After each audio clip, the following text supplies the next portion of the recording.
இந்த வீடியோ உங்களுக்கு பிடிச்சிருந்ததுன்னா லைக் பண்ணுங்கள். இதுவரைக்கும் அன்னை சமையல் சேனலை சப்ஸ்கிரைப் பண்ணலன்னா ரெட் கலர் சப்ஸ்கிரைப் பட்டனை கிளிக் பண்ணுங்கள். தேங்க்யூ. அன்பு நண்பர்களே, அனைவருக்கும் அன்னை சமையலின் அன்பான வணக்கங்கள். இன்னைக்கு அன்னை சமையலை நம்ம பார்க்க போகிற ரெசிபி திணை பாயசம்.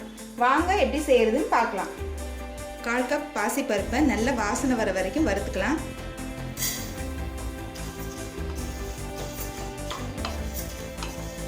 பாசிப்பருப்பு நல்ல வாசனை வந்துடுச்சு. இதை தனியாக எடுத்து வச்சுக்கோங்க. இப்போ அடுத்தது 1/2 கப் திணையை நல்லா வறுத்துக்கலாம். இப்போ திணையிலேருந்து நல்ல வாசனை வந்துடுச்சு.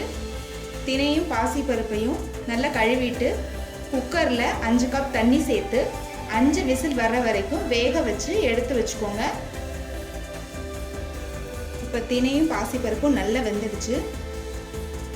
இது கூட 2 கப் வெல்லத்தை கொஞ்சமாக தண்ணி சேர்த்து வடிகட்டி இதில் சேர்த்துக்கோங்க.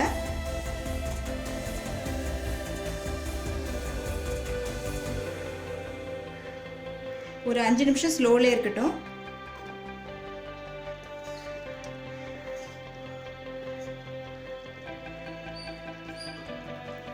இப்போ 5 நிமிஷம் ஆயிடுச்சு. 3 ஏலக்காயை தட்டி போட்டுக்கோங்க.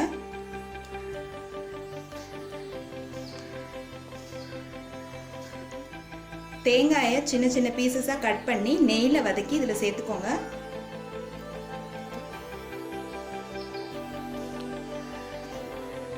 அடுத்தது நெய்யில் வதக்கின முந்திரி திராட்சை,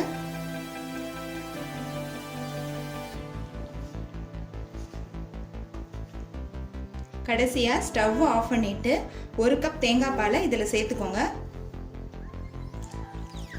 நீங்கள் ஸ்டவ் ஆஃப் பண்ணிட்டு தான் சேர்க்கணும், அப்படி இல்லைன்னா பால் திரிஞ்சு போயிடும்.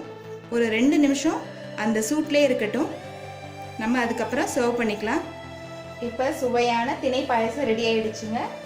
எப்பவும் ஜவ்வரிசி சேமியா நம்ம பாயசம் பண்ணுவோம். இப்போ திணையில் பண்ணியிருக்கோம். ட்ரை பண்ணி பாருங்கள், கண்டிப்பாக உங்களுக்கே பிடிக்கும். ரெசிபி பிடிச்சிருந்ததுன்னா வீடியோவை லைக் பண்ணுங்கள், கமெண்ட் பண்ணுங்கள், ஷேர் பண்ணுங்கள். இது வரைக்கும் அன்னை சமையல் சேனலை சப்ஸ்கிரைப் பண்ணலைன்னா சப்ஸ்கிரைப் பண்ணுங்கள். தேங்க்யூ.